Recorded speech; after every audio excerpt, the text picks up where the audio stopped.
పేదల ఇంటి నిర్మాణం కోసం ఉచితంగా ఇసుక ఇచ్చే విధానానికి సంబంధించి కూడా సమాలోచనలు ఏపీ సర్కార్ చేస్తున్నట్టు తెలుస్తుంది. దీనికి సంబంధించి చంద్రబాబు ప్రస్తావించడం జరిగింది. ఏదైతే గతంలో టీడీపీ సర్కార్ గతంలో అధికారంలో ఉన్న సమయంలో పేదలకు ఎంత మేలు జరిగింది ఇసుక విధానానికి సంబంధించి, అలాగే వైసీపీ సర్కార్ వచ్చిన తర్వాత 2019 నుంచి 2024 వరకు ఎంత మేర నష్టం జరిగింది. ఎందుకంటే మనం చూస్తున్న వైసీపీ సర్కార్ హయాంలో జరిగిన స్కామ్ విషయంలో ఇసుక ఖచ్చితంగా ఉంటుంది. శాండ్ మాఫియా, ల్యాండ్ మాఫియా, ఇట్లా ఇవన్నీ తెలిసిన విషయాలు. సో వైసీపీ సర్కార్ ఉన్నప్పుడు గనక ఎటువంటి నష్టం జరిగింది, దానికి సంబంధించి కూడా పూర్తి స్థాయిలో లెక్కలు తీయాలని, ఒక నివేదిక సమర్పించాలని, అప్పుడు వాళ్ళ హయాంలో జరిగిన మేలు ఇప్పుడు వైసీపీ సర్కార్ వచ్చిన తర్వాత ఎంత మేర నష్టం జరిగింది దానిపై పూర్తి స్థాయి నివేదికలు తెప్పించుకునే ప్రయత్నంలో ఉన్నారు. రైట్, చూద్దాం. పేదల గృహ నిర్మాణం కోసం ఉచితంగా ఇసుక ఇవ్వాలని సర్కారు భావిస్తోంది. ఇందుకు అవసరమైన విధి విధానాలు రూపొందించాలని ముఖ్యమంత్రి చంద్రబాబు అధికారులకు దిశానిర్దేశం చేసినట్లు తెలిసింది. 2014-19 కాలంలో ఇసుక విధానం ఎలా ఉంది, పేదలకు ఎలాంటి మేలు జరిగింది, 2019-24 వరకు ఇసుక అమ్మకాల విధానం ఎలా ఉంది, ఎవరు లబ్ధి పొందారు, ప్రభుత్వానికి జరిగిన నష్టం, పేదలు గృహ నిర్మాణ రంగానికి జరిగిన నష్టం ఎంతో అంచనా వేయాలి అని ఆదేశించారు.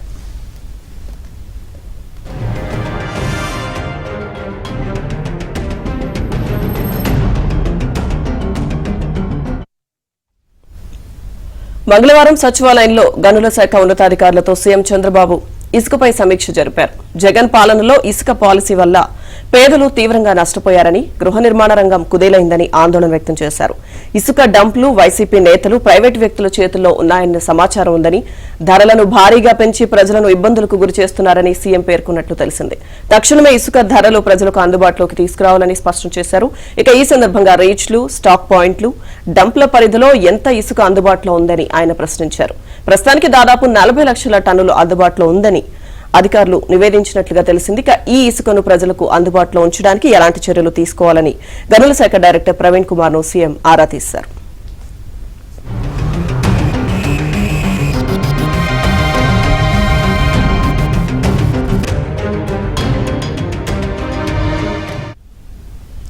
ఉచిత ఇసుక విధానంతో పాటు గతంలో జరిగిన పొరపాట్లు, ఇతర అంశాలపై ముఖ్యమంత్రి ఇవాళ మరోసారి గనుల శాఖ ఉన్నతాధికారులతో సమీక్ష నిర్వహించనున్నారు.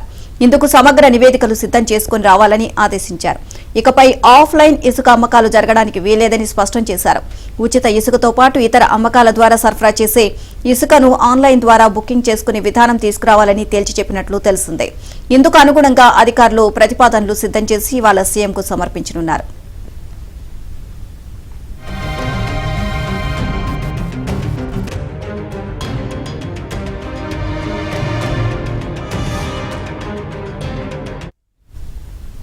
గనుల శాఖలో చీకటి దందాలు సాగుతున్నాయని, అతి ముఖ్యమైన నోట్ ఫైల్స్ ను కనబడకుండా చేశారని ఆంధ్రజ్యోతి చెప్పిందే అక్షర సత్యమైంది. ఇసుక టెండర్లకు సంబంధించి జేపీ వెంచర్స్ తో జరిపిన లావాదేవీలు, బ్యాంకు గ్యారంటీ చెల్లింపు, బకాయిలు లేవని ధృవీకరణ ఇవ్వడానికి సంబంధించిన నోట్ ఫైల్స్ కనిపించడం లేదు. డిప్యూటీ డైరెక్టర్ స్థాయి అధికారి వరకు పంపిన ఫైల్సే ఉన్నాయి. ఏపీఎండీసీ ఎండీ స్థాయిలో తీసుకున్న నిర్ణయాలు, ఇచ్చిన ఉత్తర్వులకు సంబంధించిన నోట్ ఫైల్స్ కనిపించడం లేదని తాజాగా అధికారులు నిర్ధారించారు. గనుల ఫైళ్లు గల్లంతు శీర్షికన గత నెల 21న ఆంధ్రజ్యోతి వార్తను ప్రచురించింది. గనుల శాఖపై ముఖ్యమంత్రి చంద్రబాబు మంగళవారం సమీక్ష ఉంటుందని అధికారులకు 3 రోజుల ముందే సమాచారం ఇచ్చారు. ఈ నేపథ్యంలో ఫైళ్ల గల్లంతు వ్యవహారం చర్చకొస్తుందని, సీఎం ప్రశ్నించే అవకాశం ఉందని అధికారులు ముందు జాగ్రత్తగానే కొన్ని ఫైళ్ల ఆనవాళ్లను వెతికారు. ఇందులో ఇసుక కాంట్రాక్టు ఫైళ్లను గుర్తించారు.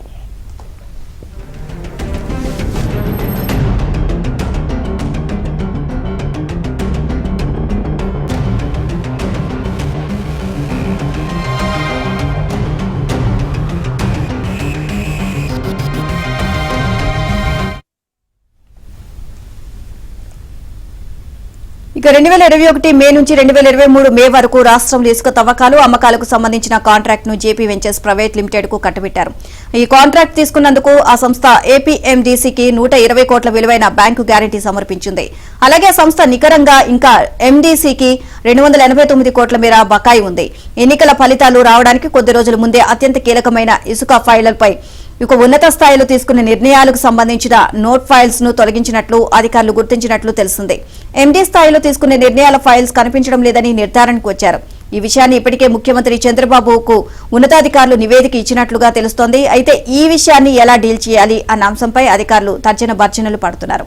ఓవరాల్ గా ఇదే అంశానికి సంబంధించి మరింత సమాచారాన్ని మా కరెస్పాండెంట్ ప్రసాద్ అడిగి తెలుసుకుందాం. ప్రసాద్, పేదలకు ఉచిత ఇసుకను పంపిణీ చేయాలి, దీనికి సంబంధించి విధి విధానాలు ఖరారు చేయండి అని చెప్పి ఆదేశాలు వెళ్లినట్లుగా తెలుస్తోంది. సో ఓవరాల్ గా దీనికి సంబంధించి అప్డేట్స్ ఏంటి?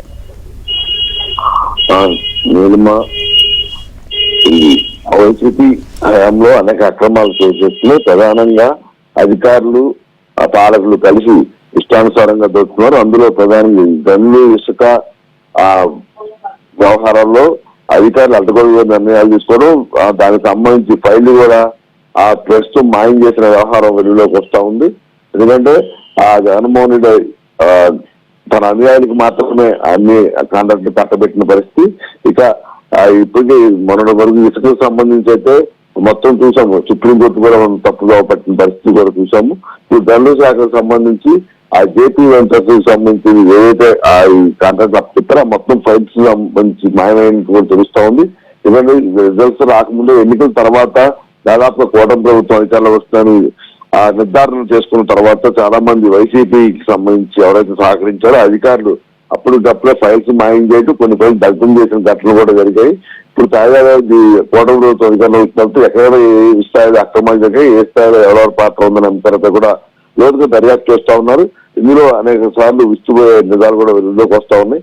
అందులో ప్రధానంగా అధికారులే తాము చేసిన అక్రమాలు బయటకు రాకూడదంటూ ఫైల్స్ మాయం చేసిన ఘటనలు చూసి ఇప్పుడు దర్యాప్తు అధికారులు కూడా ఆశ్చర్యపోతా ఉన్నారు. ఇప్పుడు తాజాగా గనులకు సంబంధించి అదేవిధంగా ఇసుకు సంబంధించి కీలక డేటా మాయం కావడంపై అందరూ కూడా ఆశ్చర్యం వ్యక్తం చేస్తా ఉన్నారు.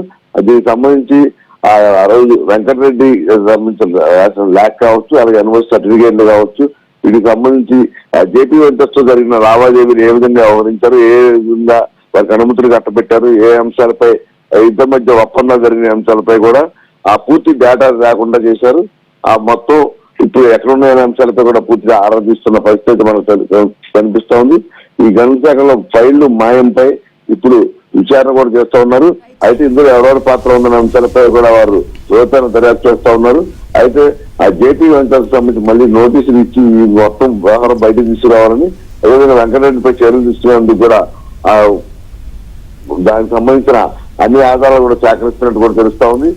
నుంచి కూడా కొంతమంది అధికారులు కేవలం జగన్మోహన్ రెడ్డి కన్సర్న్ లో తాడేపల్లి ప్రాంతం చెప్తున్న ఆదేశాలు పాటించడం తప్ప ఎక్కడ నిబంధనలు మాత్రం పట్టించుకునే పరిస్థితి. ఇప్పుడు ఇవన్నీ కూడా వారి మెడలు చుట్టుకునే పరిస్థితి. చాలా మంది ఎవరైతే అడ్డగోలు నిర్ణయాలు వారిపై త్వరలోనే చర్యలు ఉంటాయని కూడా అందరూ అభిప్రాయపడుతున్నారు.